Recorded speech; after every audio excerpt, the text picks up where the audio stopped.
नमस्कार, मैं हूं अवनींद्र आशुतोष, लेकर हाजिर हूं आपका पसंदीदा शो जो आपके आसपास की जो खबरें हैं वो आपको गांव से दूर, शहर से दूर पहुंचाती है, जिसका नाम है पूर्वांचल एक्सप्रेस।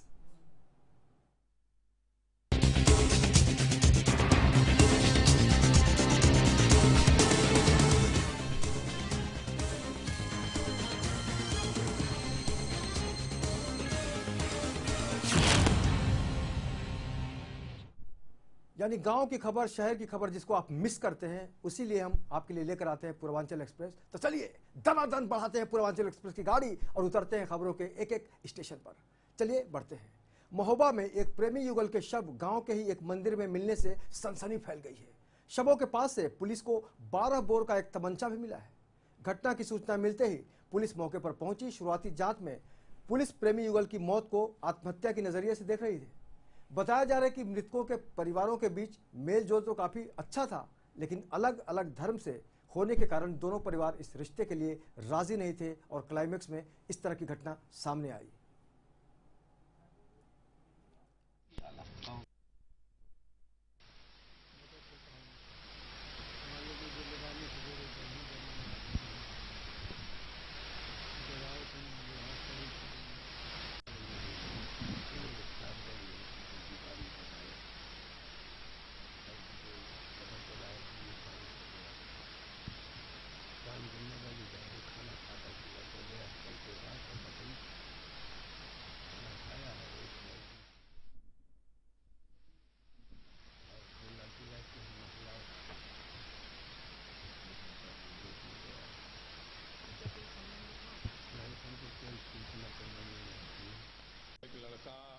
नाम है उसका नसीर पुत्र बरदानी।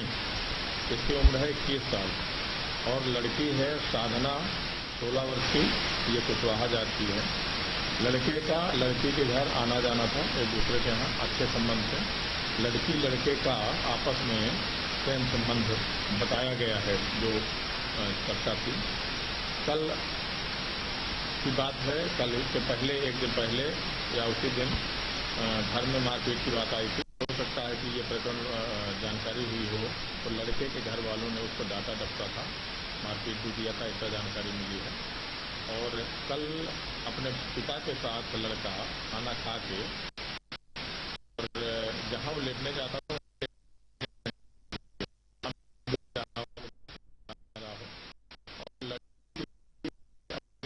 माँ के साथ खाना खाने के बाद अपनी माँ के साथ लेटी थी और रात में उसकी माँ ने देखा 3 बजे के करीब तो लड़की उसके पास नहीं लेटी थी उसी बिस्तर पे। तो फिर ढूंढने लगे। बाद में सवेरे जब इनकी दोनों की डेड बॉडी मिली तो लोगों ने बताया। आखिर क्या मतलब होता है ऐसे इश्क का जब जिंदगी ही खत्म हो जाए? लेकिन ये सच है और सच कभी भी मीठा नहीं होता, कड़वा ही होता है, क्योंकि प्रेम प्रसंग का मामला था। चलिए आगे बढ़ते हैं।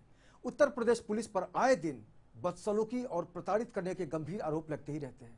ऐसा ही एक और मामला सामने आया है बस्ती के लालगंज थाना क्षेत्र के भरवलिया गांव में, जहां खुद को भाजपा सांसद जगदम्बिका पाल का रिश्तेदार बताने वाले एक शख्स ने पुलिस पर प्रताड़ित करने का आरोप लगाया है। लालगंज थाने के थानेदार एपी सिंह और 2 सिपाहियों पर यह आरोप लगा है।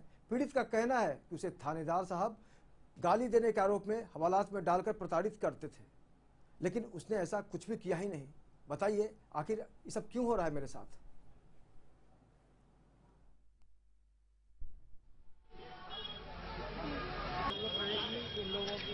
मिनट साथ हो जाएगा। ये बता, पुलिस ने तुम्हारे साथ क्या कुछ जाती की है? भैया हमको टांग करके वो लाए हैं। वहाँ गांव के बाहर जो है हम बैठे थे, 4 लोग थे हमारे साथ, पिंटू पाल और एक ये हैं राहुल पाल और एक पंकज पाल, 3 लोग थे और हम 4। तो हम बस्ती से गए थे ड्यूटी बस से, तो वहाँ पे सब लोग बैठे हुए थे, हम भी बैठे थे। बस ये शाहिद जी थे, भीम सिंह थे। ये लोग कौन है? सिपाही तो और 2 लोग और थे। एसओ भी थे? हाँ, एसओ साहब भी थे। ये चारों लोग हमको पकड़ के लाए। उसके बाद लाए। कहाँ से पकड़े? वही गांव के मोड़ से। क्यों? ये बोले कि हमको जो है गाली तुम दिए हो। हम कहे सर इतना औकात अपना नहीं है, हम ड्यूटी पर से आ रहे हैं, हम कहाँ गाली दिए हैं। और तीनों लोगों को ये नहीं कुछ बोले, खाली वहाँ हम ही को जो कि हम ड्यूटी पर रहते हैं हमको उठा के लेके गए सर। उसके बाद जो है लाइट भी बंद कर दिए थे, हीटर भी बंद कर दिए थे। लेकिन जितने लोग आए सब लोगों ने देखा। इनके गांव के करीब 50 पब्लिक थे, जिसमें ये मोनू पाल हैं, उपू पाल हैं, दीपू पाल हैं, अशोक पाल हैं, बब्बू पाल हैं। सारे लोगों की मौजूदगी में ये घटना घटी। क्या घटना? ये व्यक्ति जा रहे थे अपना तीखा करके, आपस में कुछ गाली गुप्ता किए होंगे ये लोग। कोतवाल साहब समझे कि हमें गाली दे रहे हैं, दौड़ा करके इनको पकड़ा गया इनके गाँव से। और वहाँ से लाने के बाद थाने में करीब कुछ नहीं था 8-10 लोग मिलके इसके साथ मानवता की हद पार कर दिए। जरूरत से ज्यादा इसको मारा पीटा गया। फिर अपने कौन लोग मारने वाले में? मारने में भीमसेन सिंह थे, कोतवाल साहब थे और ये और कामेश्वर सिंह थे। अब बाकी अब सिपाही रात में हम लोग देखे ना, हम तो डर बस नहीं गए कि अभी इल्जाम लगने लगेगा। फिर उसके बाद जब पेशाब पिलाने के बाद रात भर इसको थाने में रखा गया। फिर सुबह 151 में इसका चालान दिया गया। देश के साथ ज्यादती हुआ। जब हम लोग चौराहे पे पहुंचे तो कामेश्वर ने कहा इनसे कि जो है तुम अपने आप को जगदम्बिका पाल के घर के समझते हो। तो कोतवाल साहब भी जो है प्रमुख के भाई हैं, उनके घर वाले भी बहुत अच्छी जगह पोस्ट हैं और उनका तुम लोग कुछ नहीं कर पाओगे। जो चाहेंगे वो करेंगे हम। और जाइए, अगर ज्यादा जगदम्बिका पाल फोन करेंगे तो उनको भी बंद कर देंगे थाने के अंदर। क्या संज्ञान है? नहीं, इस तरह की सूचना मुझे नहीं है। अब आप मुझे बता रहे हैं। वास्तविकता जो हमें सूचना सुबह से मिली है वो ये है कि 2 सिपाही कामेश्वर और राजेश जी आपस में उस दूसरे वाले सिपाही को जो है उसके साथ दौड़ाए। उसको जो है जब थाना परिषद में अनुशासनहीनता की, जिसके संदर्भ में मुझे कार्रवाई की गई है। और आप जो बता रहे हैं, अब चूंकि इन्हीं सिपाहियों को जिसके आधार पर इनके खिलाफ कार्रवाई है, इनके द्वारा अब ये दूसरी दरखास्त दी जा रही है, तो मैं सीओ को दे दिया हूँ जांच, और जांच करने में जो सत्यता होगी उसके आधार पर जांच। सर, इसमें एसओ की भी संलिप्तता रही है? एसओ नहीं जांच गई है तो इसलिए तो सीओ साहब को दिया हूँ, एसओ साहब को नहीं दिया हूँ। और तो जिस तरह से सांसद के रिश्तेदारों ने आरोप लगाया है कि उनके साथ अमानवीय कृत्य की गई पुलिस की तरफ से, तो कहीं ना कहीं से समझा जा सकता है कि क्या कानून आज शिकंजे में है या फिर कानून मजबूर है। और इस बारे में ताज़ा जानकारी के लिए जुड़ेंगे हम बस्ती से अपने संवाददाता राघवेंद्र सिंह के साथ। राघवेंद्र, बताइए पूरा मामला क्या है और क्या आपको लगता है कि वाकई वहाँ पर कानून नाम की कोई चीज़ है या नहीं? सर, मामला जहाँ राज्य सरकार पूरे शासन सत्ता का प्रयोग लेकर सोच रहे कि समाज में सभ्य समाज का निर्माण किया जाए, वहीं उनके ही कर्मचारी उनके ही खिलाफ आए दिन चर्चा में रहते हैं। यहाँ पुलिस की खाकी वर्दी की बात करें, यहाँ ये हर काम करवाने में चूकते नहीं है। जब ये सांसद के भाई भतीजे को भी ये लोग जब किताब चला सकते हैं या मार सकते हैं, तो ये आम जनता के साथ क्या करते होंगे? राघवेंद्र, कहीं ऐसा तो नहीं कि सांसद साहब जो हैं वो भारतीय जनता पार्टी के हैं और उनके जो विरोधी हैं किसी और पार्टी के, क्या इसमें भी राजनीति है? और क्या, इसमें मंत्री के ही सारे आए दिन ये बस्ती जिले में जो भी होता है घटना, आए दिन मंत्री जी के ही सारे होता है, क्योंकि सपा भाजपा के यहाँ है लड़ाई, जिसमें से आपस की लड़ाई में जनता पिस रही है। अच्छा, एक सिपाही जी बोल रहे थे, सुनिए राघवेंद्र जी, एक सिपाही जी बोल रहे हैं कि हम डर के बस नहीं गए कि हमारी भी कुटाई नहीं हो जाए। तो ये जो पूरा माहौल है, इसको लेकर क्या समझा जाए? ये जानिए, इन लोगों की मिली भगत से ही ये पुलिस प्रशासन और मंत्री शासन प्रशासन दोनों की मिली भगत से आम जनता इसमें पिस रही है। जो सांसद का भाई है उसको भी ये लोग जबरदस्ती थाने में जान लीजिए, थाने में मार के बंद कर दें, तो इनका क्या कहा जा सकता है कि आम जनता के साथ कैसा व्यवहार करते होंगे? सबसे बड़ी सोचने की सवाल है। अभी क्या स्थिति है उस आदमी की जिसको बहुत मारा पीटा गया है? अभी तो हॉस्पिटल में ही है। मौके पर जब अधिकारी से पूछा जाता तो कहा कि कार्रवाई हो गया और उसको सस्पेंड कर दिया गया। लेकिन सस्पेंड होना और बहाल होना तो एक चुनावी रंजिश का मतलब काम खत्म हो जाता है। इसके ही गुर्गे जो जबरदस्ती कई किसी को मार दे, उनका मुकदमा नहीं लिखा जाता, कई घंटों तक उनको बैठा कर कोर्ट में थाने पर रखा जाता है, 3 दिन बाद 4 दिन बाद छोड़ दिया जाता है। ये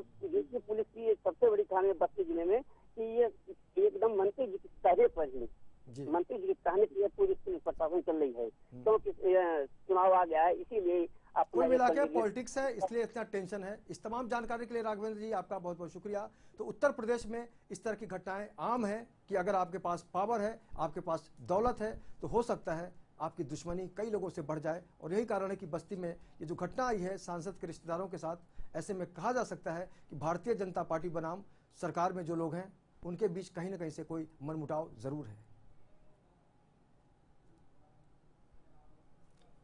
तो चलिए गाड़ी आगे बढ़ाते हैं पूर्वांचल एक्सप्रेस की। सब देखते रहिए, सुनते रहिए और समझते रहिए अपने आसपास गांव में क्या हो रहा है।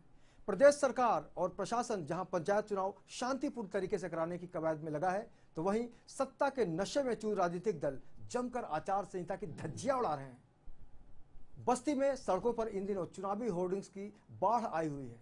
तमाम चौराहे बैनर और होर्डिंग से अटे पड़े हैं, लेकिन प्रशासन को इसकी सूझ तक ही नहीं है। इस मामले पर जब आला अधिकारियों से बातचीत की गई, वो भी खुद को इस मामले से एकदम से अनजान बता रहे हैं। उनका कहना है अगर ऐसी कोई शिकायत मिलती है तो हम उस पर कार्रवाई करेंगे। यानी समझ गए हैं ना, सब कुछ दिख रहा है, महसूस किया जा रहा है, लेकिन इनको शिकायत करने के बाद ही कार्रवाई करने की बात समझ में आ रही है।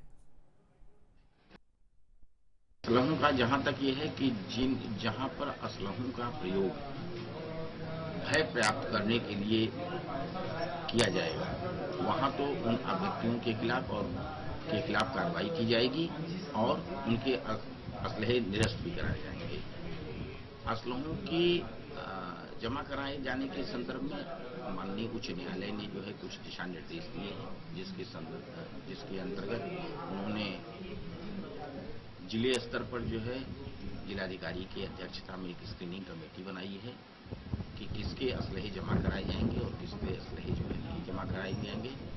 तो ये बहुत ही जल्दी बकरीद के बाद, इस समय चूंकि हमारी टॉप प्रायोरिटी कल के त्योहार की है, समस्त थानाध्यक्षों को निर्देशित किया गया कि अगर कोई धारा 144 का उल्लंघन करता है तो उसके संबंध में कार्रवाई की जाए, उनको शर्त जमा कराया जाए और इसकी FIR दर्ज की जाए। तो होर्डिंग इस कदर लगी है जैसे शहर में बाढ़ आती है, और आचार संहिता का जो उल्लंघन हो रहा है उसको देखकर भी समझ में नहीं आ रहा है कि वाकई कितने इन लोगों को इतना पावर दे दिया है। और एक बार फिर से हम राघवेंद्र सिंह से बात करेंगे जो हमारे साथ जुड़ गए हैं फोन लाइन पे। राघवेंद्र, क्या समझा जाए? इन नेताओं को बिल्कुल डर नहीं लगता कि आचार संहिता का उल्लंघन करने से इनका नैया जो है डूब भी सकता है? इन लोगों को ऐसी बात नहीं कि इन लोगों को डर नहीं लगता। ये सबसे बड़ी कमजोरी इन लोगों का एक मंत्री जी का हाथ है। अच्छा, जिस पर मंत्री जी के ही इशारे पर पुलिस प्रशासन घुटने नेताओं के आगे टेक दे रही है। ये होर्डिंग की ही बात करिए, नहीं आचार संहिता के तो ये खुलेआम होर्डिंग और पोस्टर से बस्ती सड़क को पार दिया गया है।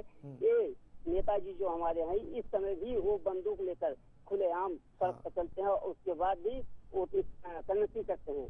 माने आप कह रहे हैं कि सैया भय कोतवाल तो डर काहे का, यही समझा जाए? हाँ, एकदम ये सब यही समझा जाए। सैया भय कोतवाल डर काहे का, ये एकदम उसी के तर्ज ये लोग सपा के जितने भी हैं नेता गुंडागर्दी पे ही उतारू रहते हैं। समाज में आए दिन भय व्याप्त रहता है इन लोगों के साथ।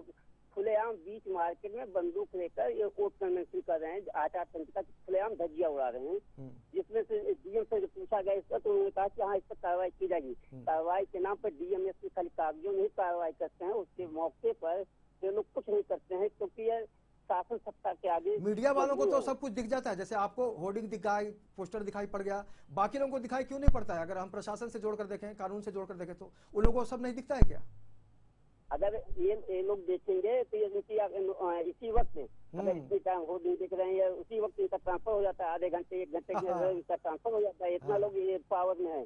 अभी यहाँ कुछ दिन पहले ही कुल मिला के कोई पंगा लेना नहीं चाहता है मंत्री जी से या फिर मजबूत लोगों से, यही ना? प्रशासन कोई पंगा नहीं लेना चाहता है किसी भी नेता से, क्योंकि सपा की सरकार है। यहाँ खुलेआम गुंडाई करते हैं। बिल्कुल। और रोड पर आपको देखना चाहिए कि काली फिल्म लगाकर चलते हैं, जबरदस्ती किसी सिपाही को भी मार देते हैं। जो नेताजी आज नगर थाना क्षेत्र में जो कर रहे थे, वही नेता पुलिस वालों को कल जाकर थाने में घुस के मारे हैं और थाने वाले खाली अभी तक है। कुल मिलाकर आचार संहिता को लेकर किसी के मन में सम्मान नहीं है। कुल मिलाकर यही है ना कि कोई इज्जत नहीं है। अभी तक ये कंफर्म जान लीजिए, इन लोगों की गिरफ्तारी नहीं हो रही। पुलिस वाले कतरा रहे हैं कि कहीं हमारे ऊपर कार्रवाई ना, हमारा ट्रांसफर हो जाए। और इस समय आचार संहिता के खुलेआम लोग उल्लंघन कर रहे हैं, जिससे देखा जाता है कि इनके अंदर कोई हाँ, तो ऐसे में कार्रवाई कमती होगी, समझ में आ रहा है। बिल्कुल रघुआ एकदम ठीक कहता नहीं। फिलहाल आपका तमाम जानकारी के लिए बहुत बहुत शुक्रिया। तो कुल मिलाकर ये जो तस्वीरें सामने आ रही हैं कि गुंडई के बल पर लोग आचार संहिता का उल्लंघन कर रहे हैं, ऐसे में समझा जा सकता है कि उनके मन में कोई खौफ नहीं है।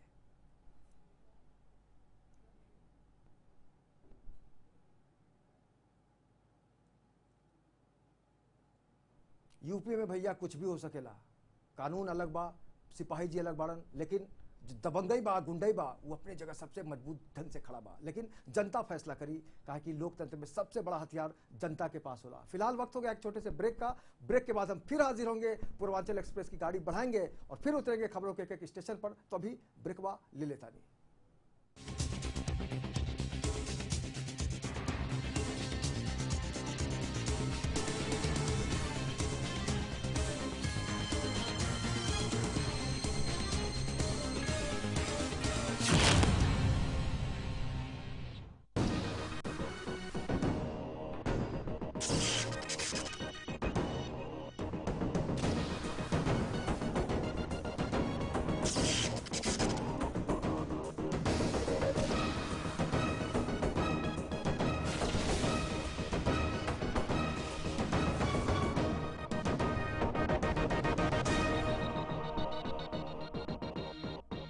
लेमन टीवी अब इसलिए हिट हो जाएगा पूरे महाराष्ट्र में और पूरे देश में, क्योंकि वो पूर्वियों की आवाज बनने जा रहा है, पूर्वियों की भाषा को तवज्जो देने जा रहा है।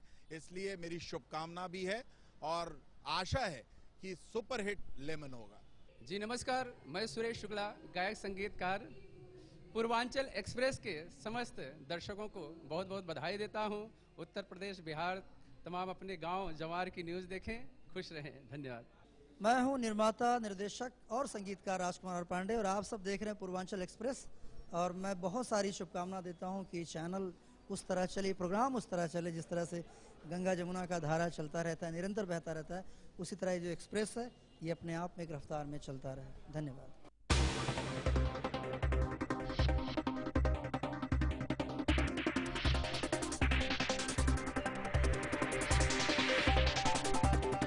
लेमन चैनल की तरफ से पूर्वांचल एक्सप्रेस नाम का जो कार्यक्रम पूर्वांचल के लोगों के लिए शुरू किया गया है, मैं पूर्वांचल के लोगों की तरफ से और अपनी तरफ से पूर्वांचल एक्सप्रेस के सभी लोगों को, पूरी टीम को ढेर सारी शुभकामनाएं देता हूं।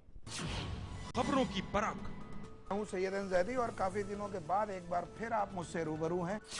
तजुर्बे की कसौटी पर रॉबर्ट वाड्रा अकेले ऐसे व्यक्ति हिंदुस्तान में नहीं होंगे जिन्होंने ये काम किया। अब वजह यह है कि वो 10 जनपद के दामाद हैं। फिर वही बेबाक अंदाज, जब अपने घर शीशे के हों तो पत्थर क्यों उठाते हैं खामखा आप लोग? राष्ट्रीय विपक्षी पार्टी के अंदर इतनी हिम्मत नहीं थी कि ये मुद्दा उठा सके। देखिए जायजा सैयद जैदी के साथ सोमवार से शुक्रवार रात 8 बजे सिर्फ लेमन न्यूज पर।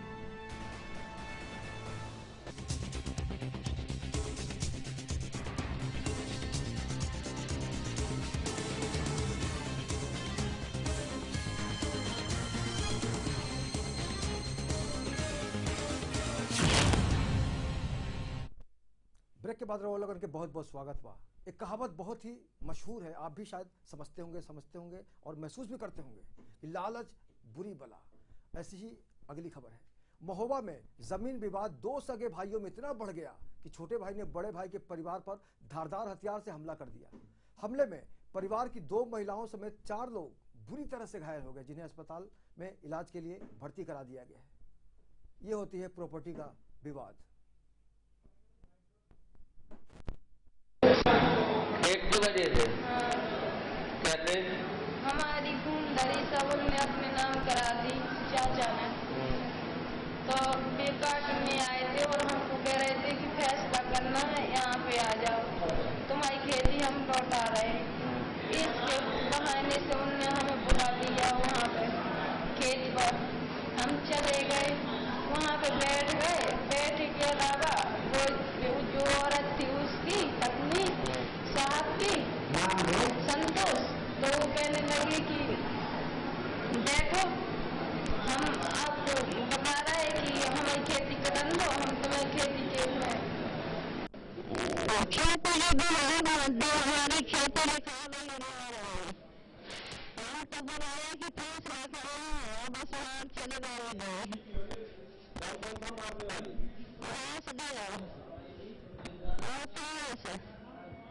साफ से हमारे से सब पकड़े साफ से गैस के बेकार आकाश पास मोर होते 4 लड़का सास बना है। ये पेशेंट और कवरेज से रेफर होकर के आए हैं, इनको मल्टीपल इंजरीज हैं, उसमें लैसरेशंस भी हैं, कंफ्यूजन्स भी हैं और उनको बहुत ही सीरियसली इंजर्ड किया गया है। मल्टीपल इंजरीज हैं, उनको जो मैनेज करने की कोशिश कर रहे हैं। उनके जो जीसी का भी पुअर है, उनको हम लोग जो ट्रीट कर रहे हैं, अगर जरूरत पड़ती है तो आगे रेफर भी किया जा सकता है। और जो हिस्ट्री दे रहे हैं उनको उनके साथ मतलब मारपीट की गई है, उन्हें किसी ने हथियार से मतलब। तो जमीन के विवाद में अपनों का भी जो एक रिश्ता होता है उस पर भी कहीं न कहीं से वार किया है भाई ने भाई के परिवार के ऊपर। लेकिन अगर हम जौनपुर की बात करें तो यहाँ भी सब कुछ सही सलामत नहीं है। जौनपुर में बदमाशों ने मामूली विवाद के बाद एक अधिवक्ता के घर में घुसकर उसे मौत के घाट उतार दिया। घर में घुसे बदमाशों ने महिलाओं को भी नहीं बख्शा। हमले में मृतक अधिवक्ता की पत्नी और बहन भी गंभीर रूप से घायल हो गई। दिन दहाड़े घर में घुसकर की गई इस हत्या के बाद इलाके में सनसनी फैल गई है। फिलहाल पुलिस आरोपियों की तलाश में जुटी हुई है कि भैया आखिर सच्चाई है तो क्या है। हमारे पास आए, दोनों का मुआयना किया गया, भर्ती किया गया। इस पर दोनों कंडीशन सुरक्षित है, सेफ है। एक के जो है हाथ टूट गया है और सिर चोट लगी है, दूसरे के भी सिर चोट लगी है, जिसका एक्सरे के लिए एडवाइस कर दिया गया। इससे मरीज कंडीशन ठीक है।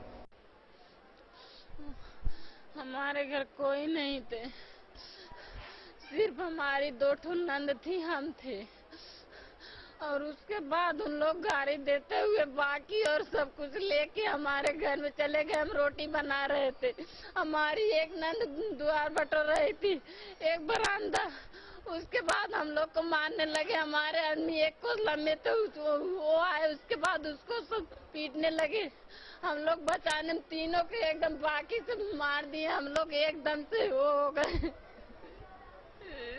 हमारे घर में घुस के हमारा जेवर भी ले गए। उनके 50 परिवार थे उन लोग, एकदम एक तरह से सब लोग आए थे। क्या नहीं लाए थे, सब कुछ लेके आए थे। हमारे घर कोई नहीं थे, हमारी सास भी नहीं थी इस समय। पति हमारे वकील हैं दीवानी में।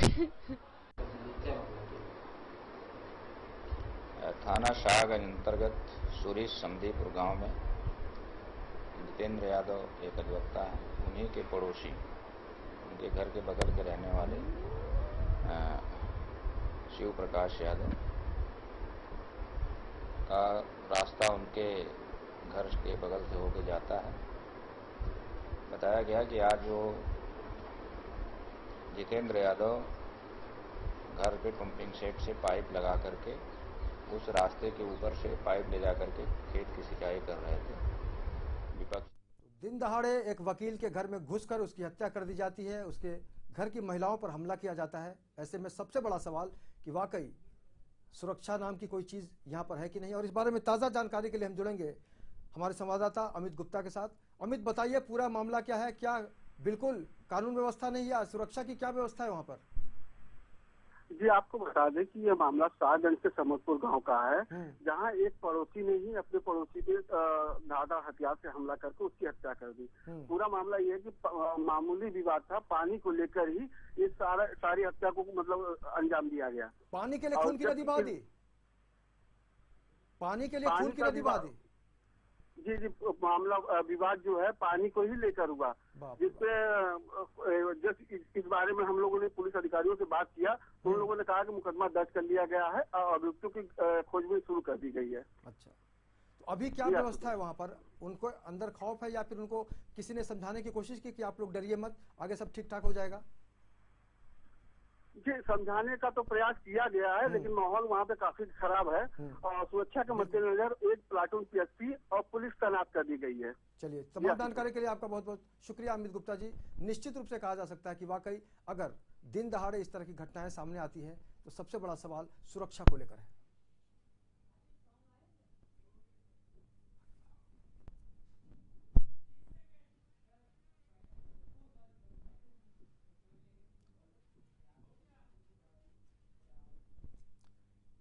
आगे बढ़ते हैं।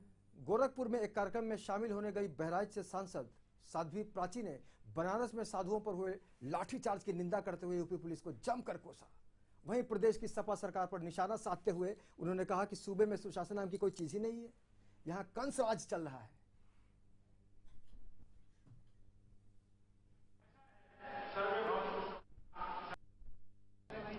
दिग्विजय सिंह मानसिक विक्षिप्त है, जो एक राष्ट्रद्रोही और देशभक्त का चेहरा लगा करके कार्टून पेश कर रहे हैं। इस मानसिक विक्षिप्त दिग्विजय सिंह का तो भीख का कटोरा लेकर के उसका इलाज करें, क्योंकि वो मानसिक विक्षिप्त हो चुके हैं। उत्तर प्रदेश बनारस के अंदर जो घटना हुई है वो निंदनीय घटना है। उत्तर प्रदेश के अंदर शासन नाम की कोई चीज नहीं है, कंस का राज चल रहा है। आने वाले समय में जो हत्या कंस का हुआ वही इस सरकार का होने वाला। मुजफ्फर का असली गुनहगार अगर कोई है वो आजम खान है। सरकार में अगर हिम्मत है तो उसकी सीबीआई जांच क्यों नहीं करा रही? साध्वी प्राची यानी विवादों की चाची, लेकिन पॉलिटिक्स में सब कुछ जायज बा। चलते चलते आपको छोड़ जाते हैं एक ऐसी आवाज के साथ जिसको सुनकर आप महसूस करेंगे कि लता मंगेशकर जी ने बहुत सारी भाषाओं में गाना गाया है, लेकिन एक जो भाषा है भोजपुरी, उसका आप आनंद लीजिए। और 50वीं वर्षगांठ है, हम दुआ करेंगे कि लता जी हमेशा गाती रहें और इस दुनिया में उनका जो नाम है हमेशा बरकरार रहे। तो चलते चलते मुझे दीजिए इजाजत। पूर्वांचल एक्सप्रेस आज बस यहीं तक। आप सुनिए ये गाना और याद कीजिए कि वाकई महसूस कीजिए कि लता जी की आवाज में क्या जादू है।